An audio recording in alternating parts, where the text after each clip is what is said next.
কাকিনাড়া থেকে মদনপুর যাব। টিকিট কাটতে আসছি। এসে তো দেখলাম, শুনলাম মাইকে, শুনলাম টিকিট আগুন ধরে গেছে মেশিনে, তো টিকিট দিবে না। না, আমি কী করবো, বিনা টিকিটে যেতে হবে, আর কি করব।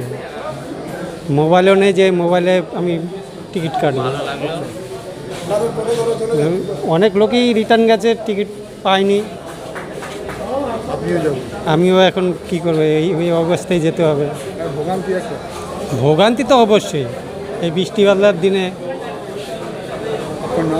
আমার নাম পলাশ দাস। 5:30টার সময় টিকিট কাউন্টারের ভেতরে আগুন লেগে গেছে এবং মানুষের তো ভিড় জমে গেছে। টিকিট অনেকেই কাটতে এসেছে, কিন্তু কাটতে পারছে না, টিকিট দিচ্ছে না। যতক্ষণ না তার ভেতরে যে আগুন লেগেছে ওটাকে ঠিক মতন সারানো হচ্ছে, ততক্ষণ টিকিট দেওয়া হবে না। এবং মানুষের টিকিটের যে লাইন প্রচুর জমে গেছে, মানুষও যাওয়ার জন্য চিন্তা করছে যে টিকিট ছাড়া ট্রেনে কী করে যাব। মোহন দাস।